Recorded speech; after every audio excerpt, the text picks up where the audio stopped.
Queridos sacerdotes y hermanos, hoy, en esta tarde, celebramos tres hechos cuya magnitud supera nuestra capacidad de comprensión. La institución de la Eucaristía, la del sacerdocio y la promulgación del precepto del amor fraterno. Los tres hechos están rodeados por la infinitud de su contenido y del que los instituyó. Pero ocurre con ellos algo singular. Superando, como digo, la capacidad de comprenderlos, sin embargo, nos sentimos estimulados a penetrar más y más en lo que esos tres hechos encierran.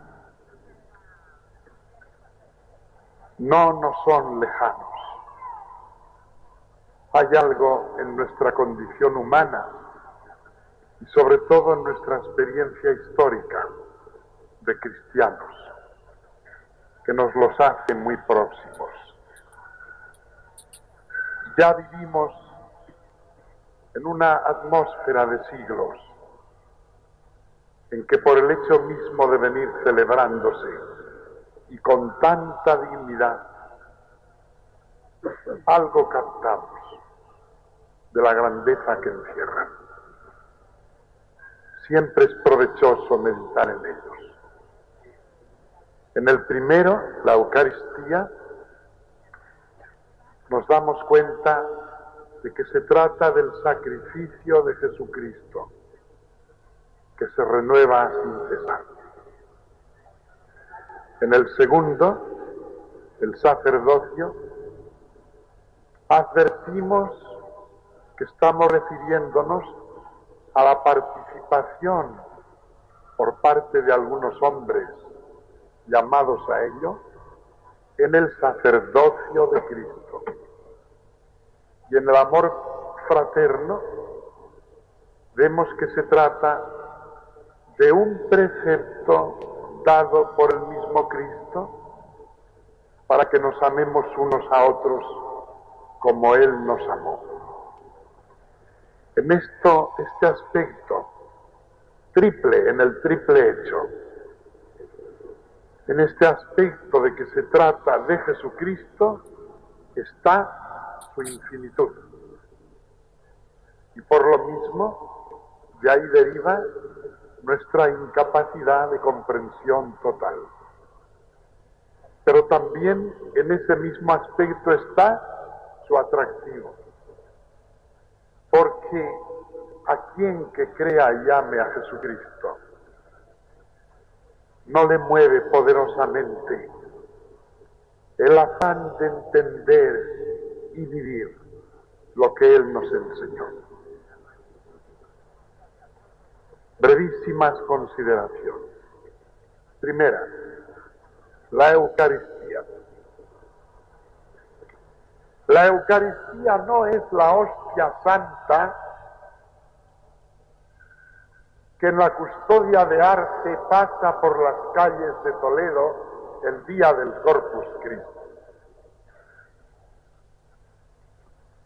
La Eucaristía no es el sagrario silencioso, foco de amor, ante el cual aparece postrado un cristiano que derrama el amor de su corazón a los pies de Jesucristo. La Eucaristía no es la primera comunión de un niño, inocente y puro como la luz de una estrella. La Eucaristía no es el viático que se lleva a un moribundo para aliviarle en ese trance doloroso de su despedida hacia el camino de la eternidad. Sí que es todo eso, pero es mucho más que eso. La Eucaristía es la vida de Jesús que se inmola y se ofrece al Padre. Es la culminación de un ofrecimiento de Cristo, el Hijo de Dios, desde el momento en que se encarna en el seno de María. La Eucaristía es el cenáculo por el lugar en que fue instituida, no, si no fue instituida en el cenáculo, no, fue instituida en el Calvario. ¿Qué digo? En el Calvario. Pero ¿por qué voy a desmentir ahora la narración evangélica? Sí, fue instituida en el cenáculo, es cierto, pero ¿es que el cenáculo estaba separado del Calvario? No, estaba unido. El cenáculo dicen que estaba en lo alto de una casa de Jerusalén. No, estaba construido sobre el Calvario. No es cierto, estaba en la ciudad. Así es, estaba en la ciudad. Y Cristo estuvo en el cenáculo, luego en el huerto de los olivos, luego por fin fue llevado al Calvario.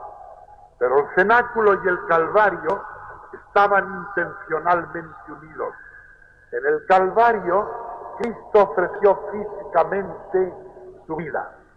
En el cenáculo la ofreció sacramentalmente.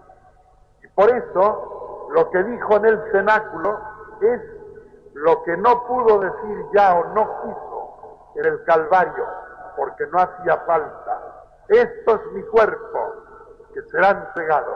Esta es mi sangre, que será derramada. Cuerpo y sangre es lo que da en el cenáculo, sacramentalmente, pero es lo mismo del Calvario. Era la culminación de todo. La Eucaristía es eso. Y por eso la Eucaristía hace la Iglesia, porque es la vida de Jesús inmolada. Está inmolándose siempre. Está ofreciéndose al Padre de una manera continua. Todo eso se encierra en la Eucaristía. Es Cristo que adora, es Cristo que da gracias, es Cristo que suplica, es Cristo que impetra, es Cristo que propicia, es Cristo que se nos da como alimento, la forma máxima de darse uno a otro, hasta convertirse el uno en el otro. Por eso, como Cristo está dándose así continuamente, está haciendo la Iglesia continuamente, porque no puede haber Iglesia sin Cristo. Y en cada uno a quien se da Cristo, primero por el bautismo, luego por la Eucaristía, la Iglesia está construyéndose. Todo eso está y se revela en la institución de la Eucaristía aquella tarde de la última cena. Adoremos a Cristo, rindámonos llenos de amor y de gratitud. Démosle gracias sin fin. No podemos comprender todo lo que hay ahí, pero qué atractivo resulta para el alma del creyente poder decir: primera comunión de un niño, viático del moribundo, hostia del sagrario, custodia del Corpus Christi, Dios con nosotros, haciendo la Iglesia y dándoseme como alimento. Todo brotó aquella tarde, de aquel sacrificio, todo se renueva en nuestros altares. Esto es lo que nos hace sentirnos próximos a algo que parece tan distante. La Eucaristía es algo que es de casa, de la familia del cristiano, de la familia del que cree y ama a Jesucristo. Segundo, el sacerdocio. ¿Quién se inmoló aquella tarde? Jesucristo. ¿Ante quién? Ante el Padre. ¿Para quién? Para los hombres. ¿Por cuánto tiempo? Para siempre. Solo una vez, físicamente, vuelvo a decir. Pero se renueva este sacrificio infinitas veces, sacramentalmente. ¿Por medio de quién? Por medio de hombres a quienes él llamó. Yo os he elegido, yo os he llamado, uteatis et fructum aperat, para que vayáis y deis fruto. Sois vosotros los que participáis en mi sacerdocio, en el sacerdocio de Cristo. Este es otro misterio, pero también muy próximo, todavía más próximo, porque al fin y al cabo los llamados somos hombres de nuestra condición. Jesucristo era el Hijo de María, pero era también el Hijo de Dios. Nosotros somos hijos de los hombres.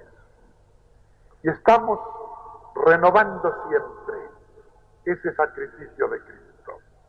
Para eso estamos.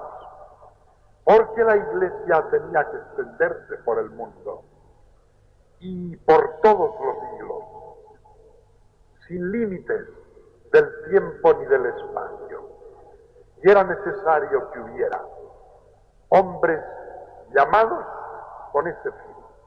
Él les impuso las manos, Él les ordenó sacerdotes, que no les impuso las manos, pero es que no valen más que las manos, la voz con que les llamó y los ojos que se fijaron en ellos y el abrazo que más de una vez les dio. Hizo más, mucho más que lo que podemos hacer aun como ceremonial en la ordenación de los sacerdotes. Les escogió, les separó, les formó y les dio su espíritu. ¿Qué espíritu? ¿El alma humana de Cristo? No, el Espíritu Santo, el suyo, el que hay existente en esa relación misteriosa entre las personas de la Santísima Trinidad. Y esto es lo que proporcionalmente se da en la ordenación sacerdotal. He ahí porque nos produce congoja casi, a la vez que enorme sentimiento de humildad, confusión a los que lo hemos recibido, congoja casi, sobresalto, el pensar que tenemos en las manos un don como este para renovar el sacrificio de la Eucaristía, que es la inmolación de la vida de Jesús en ofrenda al Padre y por amor de redención a los hombres.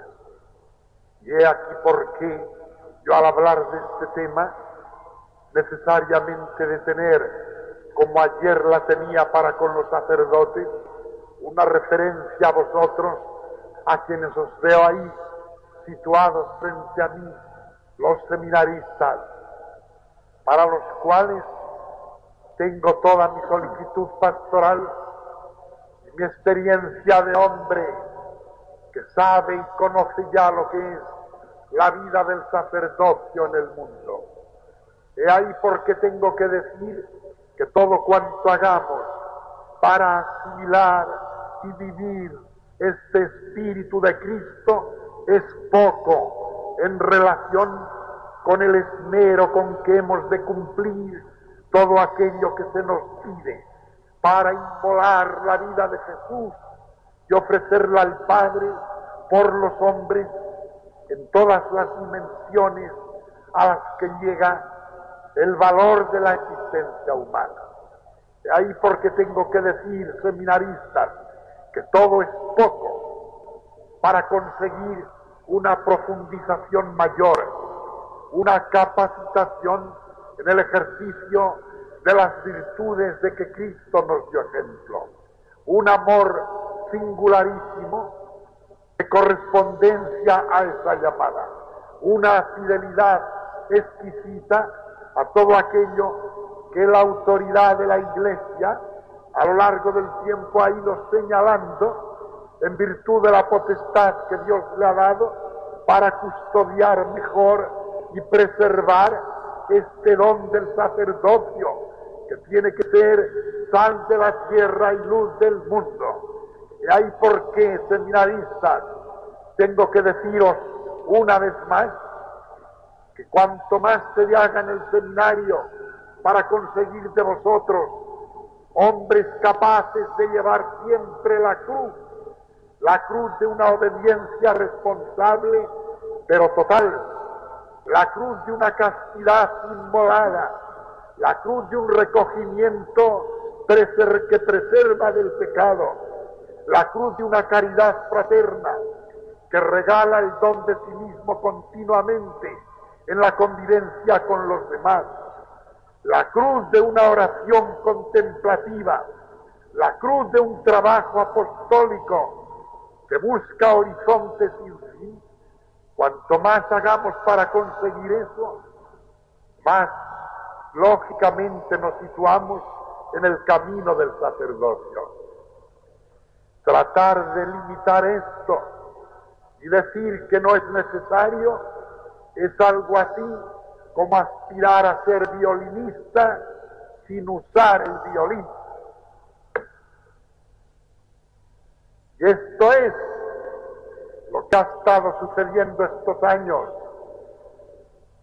con tantas teorías como se han escrito sobre el sacerdocio. Años pocos, pero muy empleados para destruir. Ahora se necesitan muchos para volver a levantar lo que con tanto esfuerzo se había construido. Todavía nos dirán que es que los seminarios de antes no formaban, como formaban tan mal, los seminarios de antes y los de hoy y los de mañana no formarán nunca bien, porque no pueden, porque siempre por encima de lo que el seminario dé, tiene que venir mucho más para acercarnos al ideal de Jesucristo. Y el que haga la caricatura de los seminarios de antaño está justificando al que haga la caricatura de los seminarios de hoy. Todo es poco, pero al menos hay que salvar esos valores sustanciales, sin los cuales no puede haber participación en el sacerdocio de Jesucristo. Esto es también lo que celebramos esta tarde. Yo tengo que levantar mi voz también, dirigida a las familias, para que se den cuenta de lo que significa hoy la vocación sacerdotal. Es el mejor servicio que se puede prestar a la civilización cristiana. Este sacerdocio vivido así, no se superarán las crisis que padecemos de espiritualidad en el mundo de hoy, mientras no haya muchas familias que consideren natural el que en su seno Dios pueda hacer una llamada y por consiguiente ellos, sin coaccionar para nada a su hijo, den un paso diciendo a Dios Todopoderoso: aquí está, si le has llamado, yo no me intercepto en su camino. Le ofrezco, porque yo también soy pueblo sacerdotal, y de este pueblo les llamas y les eliges tú. Esto tendrán que llegar a decir las familias con naturalidad respecto a sus hijos, de una edad o de otra. Por último, el amor fraterno. Fue promulgado también por Jesús en esta tarde del Jueves Santo. En esto conocerán que sois mis discípulos, que os améis unos a otros como yo os he amado. La singularidad no está en amarnos unos a otros. Eso siempre se da en el corazón humano, sino en amarnos unos a otros como Él nos amó. He aquí la grandeza, porque es un amor ilimitado, porque no conoce resistencias, porque se dará a una costa del mayor sacrificio, porque no buscará satisfacción personal, porque se contentará simplemente con decir, así amó Cristo. Esta es la singularidad de ese amor. No podemos vivirlo sin Cristo. Amarnos, sí, y con grandeza humana también. Siempre ha habido humanistas del amor. Y siempre aparecen figuras muy dignas, que son apóstoles de la fraternidad. Ellos mismos dicen, con un orgullo no del todo ilegítimo, que cultivan la religión de la humanidad. Hombres, creyentes o no, pero que por todas partes van ejerciendo esa actitud de respeto y de amor al prójimo. Les ha habido en la religión protestante, en las religiones orientales, e incluso sin religión. Pero amar como Cristo nos amó solamente se da entre aquellos que son discípulos de Cristo. Es en Valencia, una tarde, en la época del anticlericalismo furibundo de Blasco Ibáñez, y en un bar de las afueras, donde están reunidos grupos de hombres partidarios en la vida política de lo que les predicaba aquel escritor, discutiendo como siempre y hablando de sus teorías contra la Iglesia, etc. Una tarde calurosa, allí entró una hija de la caridad con 2 niños huérfanos. Eran los niños de un hospicio. Ella no tenía la culpa de que el Estado entonces no se preocupase para nada, o en tan escasa medida, de la protección de aquellos débiles. No tenía la culpa. Iba pidiendo limosna para sostener a aquellos pequeños huérfanos que eran tan queridos para su corazón joven como si fueran hijos suyos. Y entró allí la inocente, en aquella reunión de hombres en los que no ya el odio a la Iglesia, sino el vino, el alcohol, se había apoderado de ellos y les había convertido en hombres que gesticulaban vociferantes, sin razón ni conocimiento de nada. Y pidió una limosna para aquellos pobres. Se levantó uno, el más atrevido, y se acercó a ella, la dio una bofetada que la derribó en el suelo. Todos se callaron.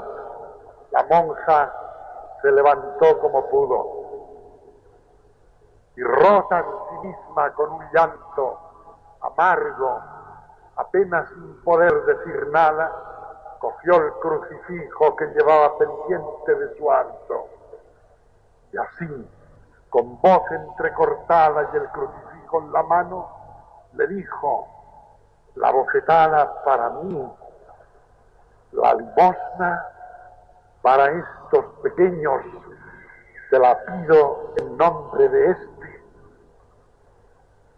Y en el acto se produjo, en aquella masa rugiente que se había quedado silenciosa, un estremecimiento del corazón y volcaron sus monederos en la gorra de aquel desgraciado que había pegado a la hija de la caridad. Dieron todo lo que tenían porque aquel gesto de aquella mujer les había desarticulado toda su ideología. He ahí el amor fraterno, como yo os he amado. Esa religiosa permanecía en el amor a pesar de haber sido derribada en el suelo por aquel pobre bárbaro. Y así tantos y tantos. Yo no quiero los gestos, no me fijo en ellos, prefiero no conocerles, más bien me fijo en tantos cristianos, padres y madres de familia, sacerdotes, religiosos, religiosas, misioneros, misioneras, que se han derramado por el mundo entero siempre, amando al prójimo con todo el corazón, tal como Cristo nos amó. Sí que se da ese amor, y se da aquí, en esta santa religión de Cristo que Él instituyó. Hermanos, tantas consideraciones podrían hacerse en torno a estos tres hechos. Son suficientes. Cada Jueves Santo las renovamos de una manera o de otra. Conseguimos que Dios aliente nuestro espíritu y nos dé fuerzas para seguir adelante por el camino que Cristo nos trazó. Los hombres solos no son capaces de amar, ni con amor universal, ni con amor constante. Pidamos a Jesús que sepamos ser discípulos suyos siempre, para poder tener algo de esa Eucaristía que nos dio, y vivir con la fuerza de ese sacerdocio que instituyó, y practicar ese amor del que nos dio ejemplo de vida.